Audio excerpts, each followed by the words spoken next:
नमस्कार दोस्तों। आज हम देखेंगे यहाँ पर बीएससी सेकंड सेम में सब्जेक्ट केमिस्ट्री से अमीनो एसिड्स। तो आज का जो टॉपिक है हमारा अमीनो एसिड्स। तो अमीनो एसिड कैसे बनेंगे वो हम देखेंगे और यहाँ पर इसके प्रकार भी थोड़ा सा हम डिस्कस करेंगे। तो यहाँ पर हम देखते हैं कार्बोक्सिलिक अम्लों के अमीनो प्रतिस्थापित व्युत्पन्न अमीनो अम्ल कहलाते हैं। इसके बाद हम देखते हैं यहाँ पर कार्बोक्सिलिक अम्ल के एल्किल मूलक के हाइड्रोजन परमाणु का अमीनो समूह द्वारा प्रतिस्थापन करने पर बनते हैं। तो इसको हम एक रिएक्शन के माध्यम से हम समझेंगे। जैसे कि हमने यहाँ पर डेफिनेशन में भी बोला है कि कार्बोक्सिलिक अम्ल में क्या होगा कि COOH जुड़ा होता है।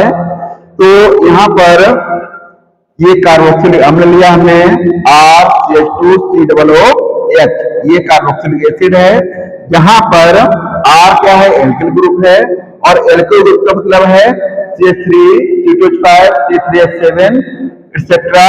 तो यहाँ पर हम आगे उनको जोड़ भी सकते हैं। आगे इसकी जगह पर CH3 ले सकते हैं, C2H5 ले सकते हैं, C3H7 ले सकते हैं। तो कहने का मतलब ये है कि कार्बोक्सिलिक अम्ल से जो हमारा COOH ग्रुप है उससे पहला जो कार्बन है जुड़ा हुआ, उस पर जो हाइड्रोजन होते हैं उनमें से एक हाइड्रोजन परमाणु को प्रतिस्थापित करते हैं और ये अमीनो समूह को अटैक कराते हैं, जिससे कि हमें यहाँ पर अमीनो एसिड प्राप्त होता है। अच्छा, अमीनो एसिड क्यों हुआ? क्योंकि ये पहले कार्बोक्सिलिक अम्ल था। उस कार्बोक्सिलिक अम्ल से एक हाइड्रोजन परमाणु को अमीनो ग्रुप द्वारा प्रतिस्थापित किया गया, जिससे कि ये अमीनो एसिड बन गया। नेक्स्ट देखते हैं यहाँ पर कि जो हमारा C3COOH है, इसको हम कहते हैं एस्टिक एसिड।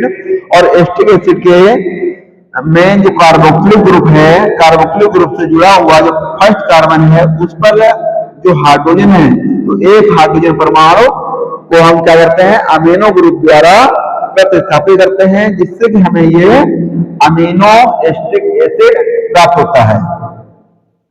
पहले ये हमारा एस्टिक एसिड था, जब हमने अमीनो ग्रुप द्वारा यहाँ पर इसको हाइड्रोजन परमाणु को प्रतिस्थापित कराया तो ये बन गया अमीनो एस्टिक एसिड या फिर ग्लाइसिन। जो अमीनो एस्टिक एसिड है उसका दूसरा नाम क्या है, ग्लाइसिन है। तो जैसे कि हमने यहाँ पर लिया और यहाँ पर एस्टिक एसिड लिया, जिससे कि अमीनो एसिड यहाँ पर बन रहे हैं। अमीनो अम्ल प्रोटीन का मुख्य अवयव है। प्रोटीन का खनिज अम्लों द्वारा जल अपघटन करने पर अमीनो अम्ल प्राप्त होते हैं। तो कहने वाला ये है कि अमीनो अम्ल जो है वो कार्बोक्सिलिक अम्ल से जुड़े हुए जो कार्बन होते हैं उसके अनुसार उनके नाम भी रखते हैं। जैसे कि हमने कार्बोक्सिलिक ग्रुप ये लिया, उससे जुड़ा हुआ ये कार्बन है, तो ये अमीनो एस्टिक अम्ल बन गया या अल्फा अमीनो एस्टिक एसिड इसको बोलेंगे।